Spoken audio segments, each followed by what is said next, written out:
Dad gave me 72 hours to leave and said, "Your sister owns this house now." I smiled, left, and let the house teach them. Today, I woke up with 19 missed calls. I am 33, the oldest child, and the one who solves things. If a pipe hisses at 1:30 a.m., I'm the one with the wrench. If someone needs a ride from the airport, I'm the one with the coffee and the cup holder. I, at the help desk at a hospital, pay my expenses and keep my head down. I rent the downstairs unit of my parents' old duplex, which I renovated after the flood 3 summers ago. My sister Emily is 29 years old. She is the I'll-figure-it-out kid. Blonde hair, great plans, fresh ones every month. She speaks in absolutes and becomes bored halfway through. Somehow, it always falls to me to finish what she starts. I used to believe that was love. Now I believe it was training. Emily used to play the lead in school plays. I got to operate the lights. Emily got a car when she was 17. I received the lecture about earning stuff. Emily understands she is special. I know he's solid. You can't frame solidly, just carry it. I recall being 10 and being in a hardware store with Dad while he picked screws. He said, "Men like us don't complain. We just hold the line." I assumed it was a badge. It was a leash. After college, I didn't move out. It was more of a drift than a plan. Grandpa had bequeathed the duplex to Dad for the family. The upstairs required repairs. The downstairs was livable, if damp and old. I told Dad I'd stay to help with the mortgage by doing repairs and paying rent. He nodded like if I had completed his Sudoku. I learned to float drywall on YouTube. I replaced outlets and discovered the primary cutoff mapped to the breaker panel. I recorded everything on a Google spreadsheet: date, fee, and hours. Every adjustment I made me feel more human. Emily breezed in and out. "I love what you've done with the place," she would say, taking the leftovers. Mom would pinch my cheeks and whisper, "She's trying." Then she'd urge me to send $180 to cover the gas bill because your father's pay is unusual this month. If my life had a soundtrack, it would consist of the washing machine and my own breath. It wasn't horrible, it was simply little. I convinced myself small is safe. On a Tuesday evening in May, I came upstairs to return Dad's socket wrench. The kitchen smelled of lemon cleanser. Emily sat at the table as Mom tapped her phone. Dad stood beside the sink, staring at a manila envelope as if it could yell. "Hello," I said. "The outlet in the hallway is fixed." Dad did not say thank you.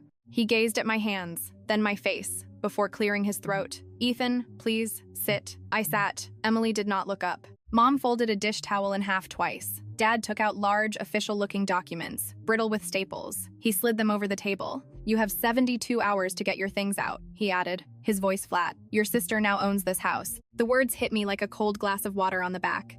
Emily finally looked up and gave me an amused, tight smile, as if we were on a game show. "It's nothing personal," she explained. "It's about timing." I looked at the papers, then at my father's calluses, which I had matched since I was a child. My mouth acted before my brain did. I smiled. I nodded. "Okay," I replied. Nobody moved. In the silence, the refrigerator hummed.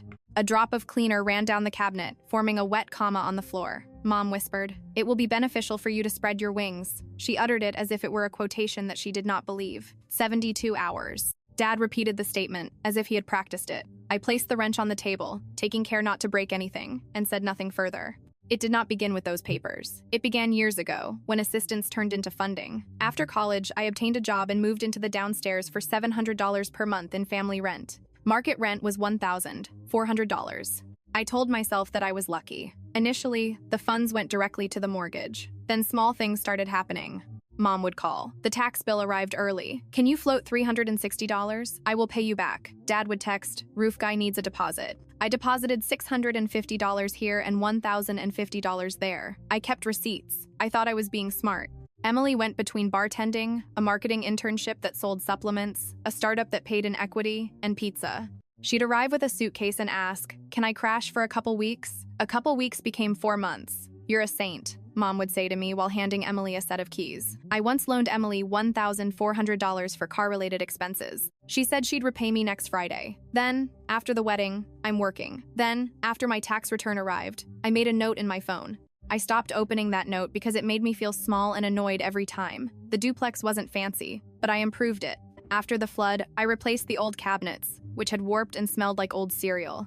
I contacted the city myself and disputed a $750 abandoned rubbish. Okay, that wasn't ours. I found out the names of the guys at the hardware store. I became the man who held the line. Dad discussed legacy from time to time. He'd look at the house and say, "This place keeps us together."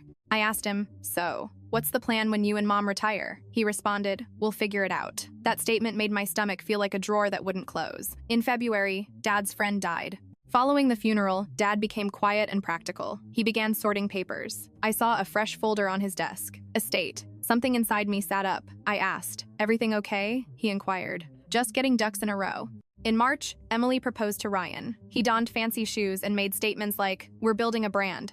He took calls on the speakerphone during supper. Dad adored him. Mom says he's a go-getter. My jaw hurt as I watched him order 2 appetizers but not touch them. April is when the money became leverage. The property insurance increased by $1,500. Dad initiated a group SMS. Everyone must contribute to maintain the home and family. Everyone was me. Emily sent the heart emoji. I mailed $1,150 with a message. "This drains me." Dad responded, "You're a good son." We had our first real fight that month. Emily requested the upstairs for wedding-themed content. She planned to use the living room as a studio. She suggested that I move to a storage room for a short while. Mom remarked, "Be flexible, Ethan." Dad stated it's her time. I said, "It's also my home." Nobody heard what I said. Emily showed up at the basement door 3 weeks before the papers arrived. I was mending a corner. She stood on the steps and said, "I swear after the wedding, I'll be out. Ryan has this plan." When I inquired, "What plan?" she answered, "He's talking to investors." I said, "For a wedding." She chuckled. "You don't get it. It wasn't the papers that triggered the first time. It was a remark in the automobile." I was driving Mom to her appointment since Dad needed to see a notary. Mom looked out the window and said, "We always knew you'd be fine." I answered, "Nothing." She continued, "Emily, she needs more." As if there were a pie, and my slice could stretch. The paperwork arrived following the deed transfer from Dad to Emily, recorded last week. A paralegal buddy drafted up an eviction notice. They scheduled it for Tuesday because weekends are hectic. They termed it clean. It felt like being pushed down the stairs. That night, I was staring at my spreadsheet. $18,920 in materials over 5 years. According to my inaccurate projections, there will be around $528 in labor hours. Rent was paid on time every month for 64 months. I scrolled and scrolled, but felt nothing. Then I considered the house like a person. I'd been feeding, dressing, and keeping it warm, but suddenly it wasn't mine to enter. I called Dad. He did not pick up. I texted Emily. "Can we speak tomorrow?" She responded instantly. "Busy. It's finished." Ryan followed with a thumbs up. I did not sleep. I prepared coffee and canceled Netflix like I was getting ready for a trip. I took a photograph of the hallway I had painted. I ran my hand along the newly sanded post. It was smooth. I briefly felt proud, silly, angry, and strangely calm. Dad knocked on the door in the morning and opened it as usual. "We'll help you pack," he said, just like I asked. I said, "Don't touch my things." He seemed astonished. I had drew a line on the floor. He then nodded and walked away, and the clock started. The family meeting took place on Saturday. Emily waited a bit before she and Ryan seized possession. She spoke those comments with a straight face. Mom prepared lemon bars. Dad put on the shirt he wears for serious conversations. I wore my work hoodie, which had drywall dust in its seams. It felt like armor. We gathered in the living room, which I had painted twice. Emily clutched a folder with tabs, each labeled pink. Ryan leaned back on the couch, as if he owned gravity. "Okay." Emily began clapping once. "So this will go smoothly. We are keeping the tenant." She nodded to me mouth to mouth, only till we monetize the upstairs. Then we will look at the market rate. Dad grunted approval. Mom claimed it's best for everybody. I gazed at the lemon bars. I thought, say the thing, not the clever thing. The real deal. "No," I replied. Silence. Even the refrigerator had stopped. Emily laughed. "No, to what?" "No to being your monthly safety net. No to paying for your content dream while you increase my rent. No more packing up my life in 72 hours like a bad guest." Dad sat forward. "We've made a decision. Don't be theatrical. I'm being specific." I explained. I pulled out my personal folder, which contained printed emails, receipts, and a copy of my lease renewal from last year. "I have a lease till December. It is lawful. You can check." Ryan smirked. "You cannot rent from your family without." "It's not from family," I explained, pressing a line. "It is from the LLC. Dad moved the house in last year to save on taxes." "Remember, Dad?" His eyes flickered. "Your church friend drew it. You signed on as the manager." I signed as a tenant. It automatically renewed. 75 days notice. Evictions without cause are no longer permitted here. It changed last summer. Mom's hand moved to her chest. Emily's face became tight. Ryan reached for his cell phone. "I don't want to quarrel," I said calmly. "But you can't take my home and my job and call it legacy." I slid a stack of receipts over the coffee table. "Here are the materials I purchased for $18,920. Here's $7,850 in bank transfers for insurance and taxes. Here are screenshots of mails begging for assistance. I helped. You may call it love. I'll call them invoices." Dad stood up. "You are making this ugly." I stood too. "No, I am making it true." Emily pointed a manicured finger. "You're attempting to punish me since Dad chose me for the task. You have always harbored ill will toward me. This is vengeance. This isn't about vengeance, I said calmly and quietly. This is about coming to a close. I let the words sit there. You are grown-ups. Make your own decisions, but you won't have my quiet anymore. My line is here. I am not your backup plan. I am not your bank. I am not your free superintendent. Ryan began to discuss liability concerns. I raised a hand.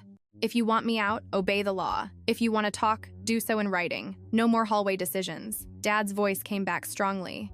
You're ungrateful. After all, I replied calmly, and he halted as if I had pressed a button. Mom whispered, Ethan, please. I glanced at her, and my throat ached. I love you, I said, but I'm done being the one who carries it. Emily took a different, softer approach. We can set a fair rent. The market rate is $2,200. You can stay for $1,750. I pay $700 now, I said. Plus, I paid for the cabinets, outlets, and half of the roof. If you want market, you have to pay me for my labor. Ryan scoffed. Well, hire a contractor. Excellent, I said. Make sure he fixes the part behind the wall that you can't see. I pointed to the farthest corner. The old galvanized line rusted. It will burst in the next 6 weeks. Water travels everywhere. The main power switch remains inoperative. You need to hit it twice. If the alley floods, the city will declare you responsible for the runoff. Additionally, the upstairs bathroom fan is venting into the attic. Mold. You should pull that before your wedding material. Emily's mouth opened and closed. Dad rubbed his forehead. I'll be out on my time frame, I explained. Not yours. And after I'm gone, we're square. No more transfers. No more. Could you float us? I will not participate in the group chat if it is about money. Who do you believe you are? Dad asked. I said, a tenant with a lease. And your son? The room swayed with its weight. I felt both sick and clear. I'm not fighting you, I explained. I am informing you. Please email me. I picked up my folder, left the lemon bars, and went downstairs. I closed my door. It felt like closing a book.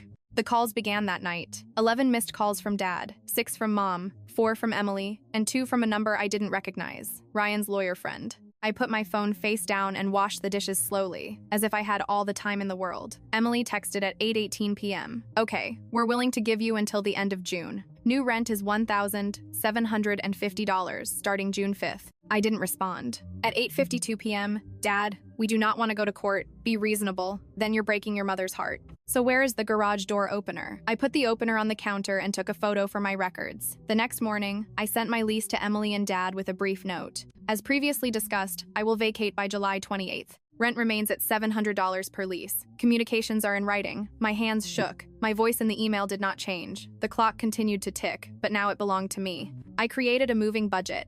Truck costs $165. The deposit for a new place is $1,300. First month's rent is $1,300. If I could just find something small and clean, I listed my couch on Facebook for $95. A guy named Jack picked it up in a truck and said, heavy. I said, yeah. On Wednesday, the city inspector arrived for the annual rental inspection. I let him inside. He looked around with a clipboard and said, you've kept it nice. He failed the property due to the upstairs bath fan and a loose handrail. He affixed yellow paper tape to the door. 14 days to fix. 12 minutes later, there was a bang upstairs. Emily's voice shook the floor. What's this? Then Ryan. It's a minor issue. Then, Dad, there is always something. At noon, Emily sent me an email. We need you to meet with the inspector next week for a recheck because you know the systems. I replied that I will not be handling maintenance. Kindly contact the contractor. 4 minutes later, I typed, but you live there. Being close is not synonymous with being responsible. Money messages are stacked like plates. Mom, could you spot us? $425 for the water bill. We will send it back on Friday. She had used that Friday before. I wrote, I can't. I looked at those 2 words for a long time.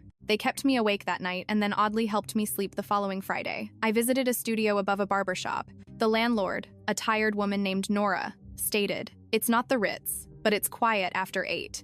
The windows faced a brick wall. It smelled of pine cleaner and warm dust. It cost $1,250. I said, I'll take it. I placed the deposit with my hands that felt too big. Back at the duplex, Emily and Ryan arrived with a contractor dressed in gray shorts. I heard them using the owner voice. We want an open concept here, Emily said upstairs. You cannot say that to a century-old duplex and expect it to thank you. At 3:23 p.m., the contractor came to my door. Are you Ethan? He asked. I nodded. Where's the main that I showed him? He tested the valve. It stuck. Huh? He said. He hit it once or twice, and it went. Water transported the pipes. He looked at me. I observed the timing as if I were watching a storm form. Saturday night, a water hammer bang echoed, and the ceiling above the upstairs hall bubbled. The corroded line blew white water, loudly and angrily. I ran up with towels out of habit, but then stopped. I dialed Emily. Turn off the main. I mentioned the valve in the closet. Hit it twice. She screamed for Ryan. Ryan yelled for the wrong closet. Dad cursed. Mom cried. I stood motionless in my doorway, listening to it all land. A minute later, silence followed by sobbing. Then Dad's voice filled the stairwell. Ethan. It was not the command voice. It was the boy's voice. Please. I walked up slowly, pulling water. The new owner-contractor stood on a chair, staring at the ruined plaster as if it had betrayed him. Emily stood with mascara smudges. You knew, she said. This is not a question. I told you on Wednesday, I said. And last month, and last year. Ryan examined the inspector's yellow paper. This doesn't even mention it. He spoke as if he'd discovered a loophole. Dad sat on the bottom step, head in his hands. I helped them move soaked boxes because I didn't want to ruin family photos. I did it without telling you. I did it because it was acceptable. Emily sent me a 650-word email on Monday, requesting that I oversee the repairs this month because you know the vendors. She offered $275. I responded with links to 3 plumbers and my rates, $55 per hour, invoiced weekly. She replied, "That's insane." I did not respond. An hour later is fine, but limit it to 12 hours. I scheduled the plumber and instructed him to bill Emily directly. The plumber arrived, replaced the line, shook his head, and said to Emily, "That voice contractors use for people who haven't listened. Whoever told you this place was turnkey wasn't your friend." The bill was $1,380. Emily attempted to negotiate. He laughed and departed. By Thursday, the upstairs resembled a hospital waiting room following a fire. Emily sat on the stairs, crying into a towel. Mom brought tea. Dad stared at me as if there was a problem he couldn't solve. I stood with my back against the wall, feeling impossibly relieved. I packed in pieces. Monday, 7 boxes for Tuesday. On Wednesday, there were 4 large trash bags. I labeled each box as if I knew I'd see it again. I found a notebook with a list of Emily's previous Friday paybacks. $1,400, $700, $425, $110. I threw the paper in the trash, then took it out and put it back. Let go, I reminded myself, or don't transport it to the new location. When the reinspection came, the upstairs fans were still venting into the attic. The inspector frowned. He told Emily she had 14 more days. After that, it is fine. Emily glared at him, as if the calendar were his fault. That night, Dad confronted me at the bottom of the stairs. He said, "We can fix this if you stop being stubborn." I said, "I'm going to stop a lot of things. Stubborn is not one." He opened his mouth to deliver the speech that he always gives. I raised my hand. Email. Mom called and left a voicemail. "I miss you," she said. "Your father is difficult. Emily is Emily. Please do not leave like this." I listened twice. I did not call back. I sent a text. "I will come for dinner on Sunday." There is no money talk. She sent a heart, then promise. I sent a promise. Sunday dinner. We tried silence. It cracked. Dad started talking about what is fair. I stood up, placed my plate in the sink, and said, "Email." He almost threw the fork. I left early, walked home through warm air that smelled like cut grass, and realized I had mentally referred to the studio as home. On July 27th, I took my final box out. I took one final photo, with the hallway light casting a gold triangle on the floor. Emily stood on the porch holding a clipboard, her hair pulled back and her eyes tired. She said, "You're really leaving," as if it hadn't occurred to her that I might. "Yes," I said. She frowned. "I assumed you would fight to stay." "I did," I replied. "It just wasn't the way you wanted." The studio above the barbershop is small. When the oven preheats, it produces a clicking sound. On Sundays, the neighbor plays soft jazz. The window faces brick, so the light is always filtered, just like in the morning. I set up a cheap desk in a plant that I named Ethan. It survives. I create a new routine that feels like a promise I made to myself. I was out the door at 7:20, coffee from the bakery where everyone knows my name. By the 3rd week, shift at the hospital. After work, take a 2-5-minute walk. Sometimes I read, sometimes I do nothing. The first week, I kept track of how many calls I missed. 31. Then it went down to 14, then 5. Mom now receives 2 per week. A photograph of a casserole, a picture of a cat. I respond to those. I don't respond to group chats that contain the word bill. My thumb hovers. It moves away. I breathe. Money feels different now. It's not a test I need to pass. It's simply days and hours converted into groceries and rent. I set up an automatic transfer to a savings account titled Not an Emergency. I send $75 every Friday. It's tiny. It is mine. Last week, Emily texted me a photo of the upstairs with new paint. We repaired the fan. She wrote, "Ryan says we're pivoting to long form." I replied, "Good luck." She gave me a thumbs up. It cost me nothing. Dad has not apologized. He may never. He sent a single email. "We did what we believed was best for our family." I wrote, "I know. I did, too." He did not respond. People believe that closure means slamming the door. It is not. It's figuring out which doors you won't walk through anymore. If you ask me what I got out of it, I would say I got myself. I realized that I didn't have to be the floor on which everyone stands. I can be a wall. I can be a door. I can be the person who says, email me, and then goes about my life without reacting to everyone else's emergency. This is not vengeance. This is about boundaries. It looks at a bill and asks, is this mine? If so, I'll pay it. If it isn't, I don't. That is the lesson I wish I had learned at 10 Inches the hardware store. My name is Ethan. I'm 33. I hold lines that belong to me, and I am finished holding lines.